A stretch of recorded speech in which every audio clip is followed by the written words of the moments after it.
From the Home Slice News Center, this is the Daily Slice for Thursday, December 14th, 2023. I'm D. Ray Knight. This is what's going on. Two male juveniles attempted to steal a car in the parking lot of the Red Lobster at 120 Disc Drive. They had reportedly assaulted two people while trying to get access to the car and then tried to run from the scene. One suspect was held by an employee of the business, while the other fled. Police caught the other suspect on North Maple Avenue. Officers found the keys to the car that was almost stolen, along with a baton on the second suspect. Witnesses identified the two suspects as the individuals who tried to steal the car. The two people who were assaulted were taken to the hospital for treatment of injuries. A former Miss South Dakota is running for the state Senate. Amy Rose has the story. Former Miss South Dakota Amber Hulse has announced she'll challenge incumbent Julie Fry-Mueller for her District 30 Senate seat next year. In a release, Hulse said she saw a need for her community for a fresh voice and peer. Hulse holds an undergraduate degree from the University of South Dakota and a law degree from Georgetown University. She was crowned as Miss South Dakota in 2019. In news from the nation and the world, Israel has vowed to keep fighting until it crushes Hamas after one of the deadliest single battles of the war for its soldiers in Gaza. It faces mounting international calls for a ceasefire and even some unease on the part of its closest ally, the United States. The ambush in Gaza City showed Hamas is still able to fight in some of the hardest-hit areas more than 2.5 months into a massive air and ground war aimed at destroying its military capabilities.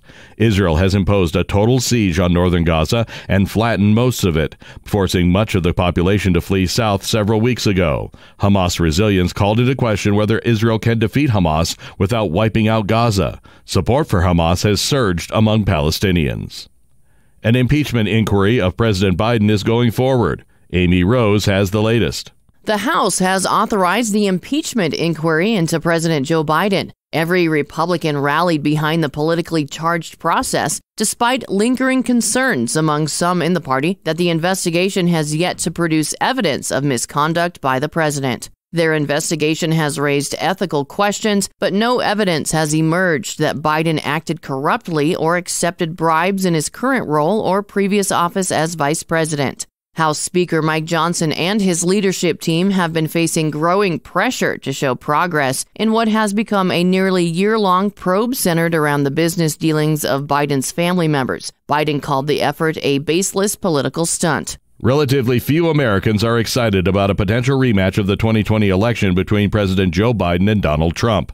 But more Republicans would be happy to have Trump as their nominee than Democrats would be with Biden. That's according to a new poll from the AP NORC Center for Public Affairs Research.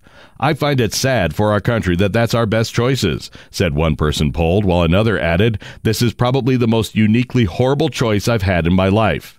That apathy from voters comes even as both Biden and Trump, at least for now, seem like they'll easily get their party's nominations next year. Your weather forecast from the Home Slice Weather Center. Mostly sunny and breezy with a high of 49. Low tonight, 27. And that was your Daily Slice for Thursday, December 14th, 2023. The Daily Slice is a production of Home Slice Media Group, hosted by D. Ray Knight with Amy Rose. Executive producer Mark Houston. Engineered by Chris Jaquess. I'm D. Ray Knight. Have a great day.